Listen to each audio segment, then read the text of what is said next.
কার্ডের স্পেসিফিক কত টাকা পরিমাণ সাহায্য দেওয়া হবে বলা হয়নি, কিন্তু ফার্মার্স কার্ড ইউজ করে আপনি জিনিস আপনি সস্তায় সংগ্রহ করতে পারবেন, সার, ফার্টিলাইজার, ইনসেকটিসাইডস এগুলো।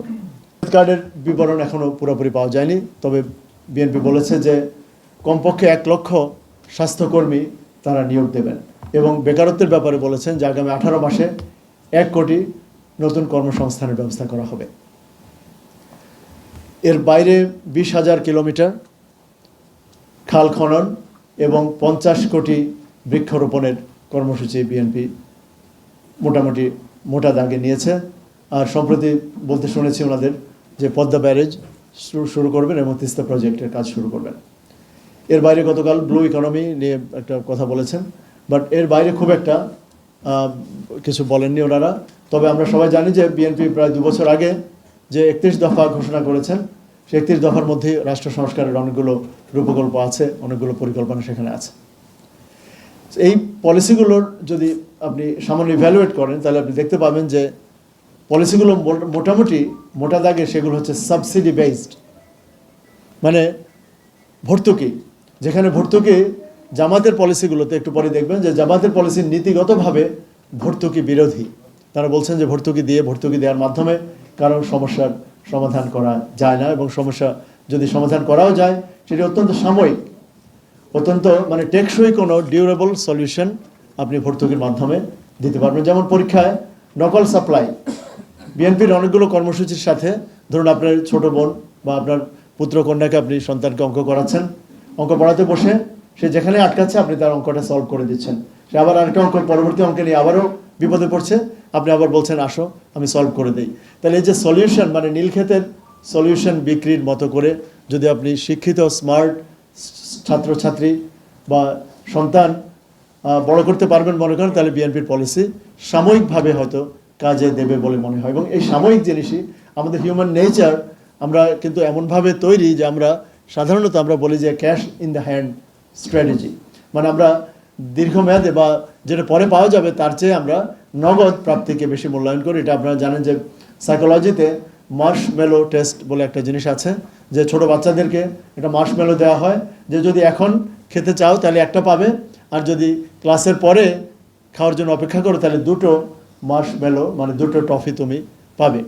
এখন দেখুন মেজরিটি বাচ্চায় যারা এখন ওই লোভ সামলাতে পারে না বা টেম্পটেশন, মুখে পানি এসে যায় লালা গ্রন্থি থেকে, তারা তাড়াতাড়ি খেয়ে ফেলে। এবং ওরা ট্র্যাক করে দেখা গেছে যে বাচ্চারা ওই মার্শমেলো টেস্টে ফেল করে, মানে তাড়াতাড়ি এখনই খেয়ে ফেলে, তারা জীবনে বেশি দূর আগাতে পারে না। আর যে বাচ্চাগুলো অপেক্ষা করে, ধৈর্য ধরতে পারে এবং এরপরে 2টো পাওয়ার জন্য অপেক্ষা করে এবং 2টো পায়ও, সেই গ্র্যাটিফিকেশানের জন্য যারা ওয়েট করে তারা জীবনে অনেক দূর, ইউজুয়ালি এম্পেরিক্যাল টেস্ট করে সাইকোলজিস্ট এটা আমরা প্রায় সবাই জানি এটা। সো বিএনপির পলিসি হচ্ছে বাচ্চাদের হাতে যে এখন এই মুহূর্তে খাওয়ার মতো করে চকলেট তুলে দাও, যে তারা এখন অন্তত যে ইনস্ট্যান্ট গ্র্যাটিফিকেশান যেটাকে আমরা বলি, যে আপনার মানে তাৎক্ষণিক তৃপ্তি পাওয়া যাবে। আচ্ছা, কিন্তু এরপরে অনেকগুলো প্রায়োগিক লজিস্টিক্যাল অনেকগুলো মানে সমালোচনা আমি ওইভাবে করতে চাই না যে এটা আদৌ মানে কী পরিমাণ লজিস্টিক্যাল নাইট মেয়ার তৈরি হবে যদি আপনি চাল ডাল দিতে যান তাদেরকে, এবং যদি শুধু টাকাও দেন তাও ইনফ্লেশন তৈরি হতে পারে। আর সবচেয়ে বড় কথা হচ্ছে যেটা বলছি যে এর মাধ্যমে কোনো ডিউরেবল স্থায়ী কোনো সমাধান আসবে না। কারণ আরেকটি বড় সমস্যা হচ্ছে এই পলিসিগুলো যেমন ফ্যামিলি কার্ড, যেটা বিএনপির সিগনেচার প্লেজ, সেটা কিন্তু অত্যন্ত ইনইকুইটেবল। মানে যে কোনো ট্যাক্স পলিসির বা সরকারি পলিসির একটা বড় সেন্টারপিস থাকা হয় একুইটি বা সাম্য। এটা সমতা না, সাম্য।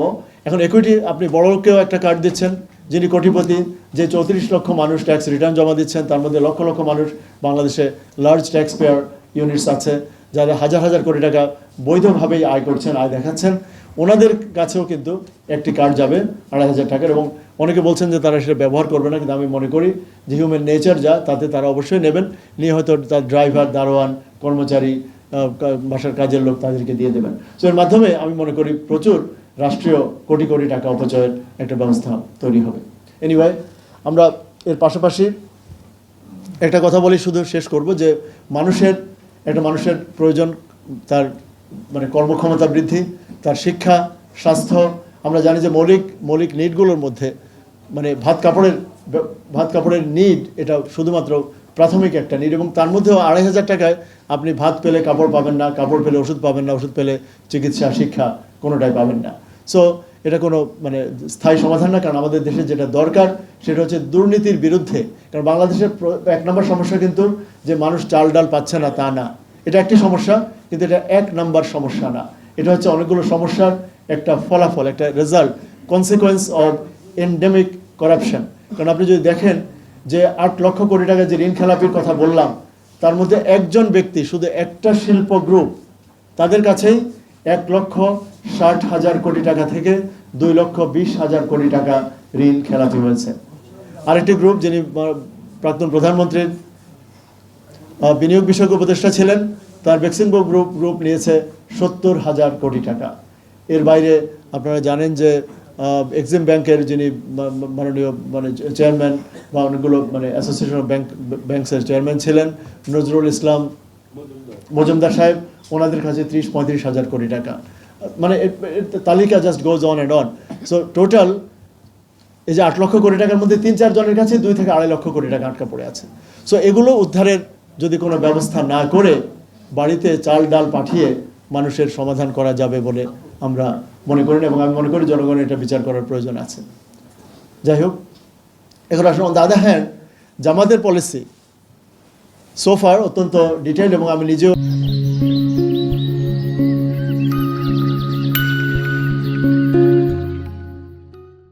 সো সেই পলিসির মধ্যে সেন্টারপিস হচ্ছে যে একটা ইনকরাপ্টেবল গভর্নমেন্ট তৈরি করতে হবে।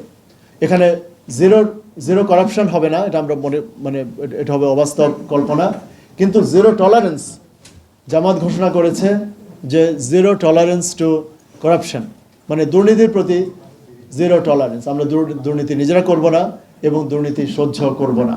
তাহলে যদি আপনি দুর্নীতি কমাতে চান, প্রত্যেক দলই বলবে যে আমরা দুর্নীতি কমাতে চাই। আপনারা জানেন যে জেনারেল এরশাদ যখন ক্ষমতা নিয়েছিলেন, উনি বলেছিলেন যে দুর্নীতির বিরুদ্ধে জেহাদ। নিজেই দুর্নীতির বরপুত্র সেজে তারপর বাংলাদেশের রাজনীতিতে দীর্ঘমেয়াদী অনেক ক্ষত সৃষ্টি করেছিলেন। যাই হোক, তো এই পলিসির সেন্টারপিস হচ্ছে ইনকরাপ্টেবল গভর্নমেন্ট আপনি কীভাবে করবেন, সেটার রূপরেখা হচ্ছে যে একটা সরকার শুধু প্রধানমন্ত্রী আর রাষ্ট্রপতির প্রেসিডেন্টের খেয়াল খুশি মতো যাতে না চলে, ক্ষমতা কেন্দ্রীভূত যাতে না হয়, সেজন্য যে রাষ্ট্রীয় প্রতিষ্ঠানগুলো আছে, যেমন নির্বাচন কমিশন, বিশ্ববিদ্যালয় মঞ্জুরি কমিশন, দুর্নীতি দমন commission, controller and auditor general বা সিএজি, বিচার ব্যবস্থা, পুলিশ, র্যাব, বিডিআর বা বিজিবি, বিআরটিসি, বিটিআরসি, বিইআরসি, এরকম পিডিবি, ঢাকা ওয়াসা, এরকম অসংখ্য প্রতিষ্ঠান, 60-70টা বা বিসিআইসি, বিএসসিসি, অনেকগুলো আছে। এই যে রাষ্ট্রীয় প্রতিষ্ঠানগুলো, বিশেষ করে দুর্নীতি দমন কমিশন এবং এনবিআর এবং আমাদের ল এনফোর্সমেন্ট এবং বিচার ব্যবস্থা, আমি ক্ল্যান বলি এদেরকে, CLAN, C ফর কোর্টস আমাদের বিচার ব্যবস্থা, L for law enforcement, A for anti corruption commission এবং N ফর এনবিআর। এই চারটিকে ইন্ডিপেন্ডেন্ট, আনবায়াসড বা নিউট্রাল এবং অ্যাকাউন্টেবল, 3টি বৈশিষ্ট্য। তারা ইন্ডিপেন্ডেন্ট হবে, আনবায়াসড বা নিউট্রাল, কোনো দলের প্রতি অনুগত হবে না। তার এখানেই আছে যে স্বজনপ্রীতি। দুর্নীতি রোধ করতে হলে আপনাকে স্বজনপ্রীতি, দলীয়করণ রোধ করতে হবে। কারণ আমাদের দেশে আমরা শুনেছি যে আপিল বিভাগের বিচারকরাও বলেছেন যে আমরা শপথবদ্ধ রাজনীতিবিদ। স্বাধীন করে দিলেই তারা যে আরও বেশি বেপরোয়া হয়ে উঠবেন না, তার কোনো গ্যারান্টি নেই। সো স্বাধীন করার পর যাতে নির্বাচন কমিশন, যাতে বিশ্ববিদ্যালয় মঞ্জুরি কমিশন বা অন্যান্য বড় বড় কমিশনগুলো, পিএসসি, এগুলো যাতে বেপরোয়া হয়ে না যায়, সেজন্য দলীয়করণ বন্ধ করতে হবে। আর দলীয়করণ বন্ধ করতে পারলে তাদেরকে পার্লামেন্টের জবাবদিহি কার কাছে করবে? আমরা প্রত্যেকে জনগণের কথা বলি যে আমরা জনগণের কাছে জবাবদিহি করতে বাধ্য, কিন্তু জনগণ এত পাওয়ারলেস ইন্ডিভিজুয়াল, জনগণের পক্ষে আপনাকে জবাবদিহির আওতায় আনা সম্ভব না। সো আপনাকে যেটা করতে হবে, জনপ্রতিনিধি। আমরা প্রস্তাব করছি যে parliamentary sub committee, parliamentary select committee, তাদেরকে মনোনয়ন দেবেন। রাষ্ট্রপতি অথবা প্রধানমন্ত্রী ধরুন এই কমিশনগুলোকে প্রধান এবং সদস্যদের মনোনয়ন দেবেন, কিন্তু তার ইন্টারভিউ, তার ভেটিং করবে পার্লামেন্টারি সিলেক্ট কমিটি। তারা ইচ্ছা করলে ভিটো দিতে পারবে, তারা ইচ্ছা করলে সেই মনোনয়নগুলো পাস করতে পারবে। লো আনএমপ্লয়মেন্ট এবং হাই গ্রোথ। এখন লো ট্যাক্স করলে অনেকে মনে করেন যে আমাদের দেশে এমনিতে রাজস্ব কম, আর যদি ট্যাক্স রেট আপনি কমিয়ে দেন, তাহলে আপনি বড় বড় খরচ এক্সপেন্ডিচার প্ল্যান কীভাবে করবেন? জামাত বলেছে যে লো ট্যাক্স করার মাধ্যমে আমরা হরাইজন্টাল এক্সপানশন করব, মানে এখন 34 লক্ষ মানুষ এ পর্যন্ত এবছর রিটার্ন জমা দিয়েছেন, অথচ টিআইএন নাম্বার আছে 1,15,000, 1,15,00,000 মানুষের। তাহলে যদি জামাতের পলিসিতে আপনি দেখবেন যে একটা স্মার্ট সোশ্যাল সিকিউরিটি কার্ড করার কথা বলা আছে, একটু ভালো করে দেখুন। এখন আমাদের সোশ্যাল একটা এনআইডি কার্ড আছে, আবার অনেকে tin number, TIN, tax identification number নিতে হয়, এবং তার পরিমাণ মাত্র 1,15,00,000।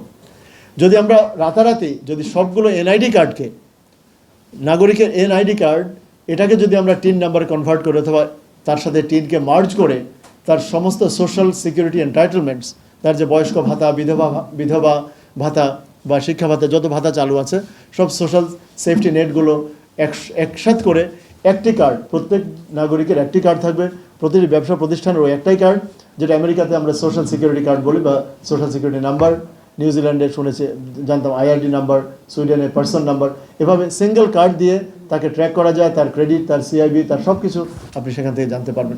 এবং মোস্ট ইম্পর্টেন্টলি তার হেলথ কেয়ার, তার যে হেলথ এন্টাইটেলমেন্ট, যেমন 60 বছরের উপরে জামাত বলেছে যে 60 বছরের উপরে কোনো মানুষ বিনা চিকিৎসায় মারা যাবে না, 5 বছরের নিচে বাংলাদেশের কোনো শিশু বিনা চিকিৎসায় মারা যাবে না। তাহলে এগুলো অত্যন্ত ব্যয়বহুল, আমি যদি সময় পাওয়া যায় 1 মিনিটে বলবো। তো এখন ওই যে স্মার্ট সোশ্যাল সিকিউরিটি কার্ডটা হচ্ছে একটা সেন্ট্রাল ইস্যু। এই কার্ড করার মাধ্যমে আপনি রাতারাতি কয়েক কোটি নতুন ট্যাক্স পেয়ার তৈরি করবেন, এবং তাদের ট্যাক্সের পরিমাণ যাই হোক না কেন, এর সাথে যদি আপনি অডিটের ব্যবস্থা করেন, যে প্রতি 7 বছরে কোনো না কোনোভাবে আপনার ট্যাক্স অডিট হবে, তাহলে অবশ্যই মানুষের মধ্যে ট্যাক্স দানের প্রবণতা বাড়বে। আর মনে রাখবেন যে ট্যাক্স ইভেশন এর ব্যাপারে সিপিডি, ওয়ার্ল্ড ব্যাংক তারা বলেছে যে শুধু ট্যাক্স লুপ হোলসগুলো, মানে ট্যাক্সে যে পরিমাণ দুর্নীতি বাংলাদেশে হয় এনবিআর এর মাধ্যমে, সেখানে যদি ট্যাক্স লুপ হোলসগুলো আপনি বন্ধ করতে পারেন, তাহলে সিপিডিরই পর্যবেক্ষণ হচ্ছে 1,05,000 কোটি থেকে 2 লক্ষ কোটি টাকা পরিমাণ ট্যাক্স বেশি আদায় করা সম্ভব। তারা বলেছেন যে meritocracy will be the basis of all state appointments.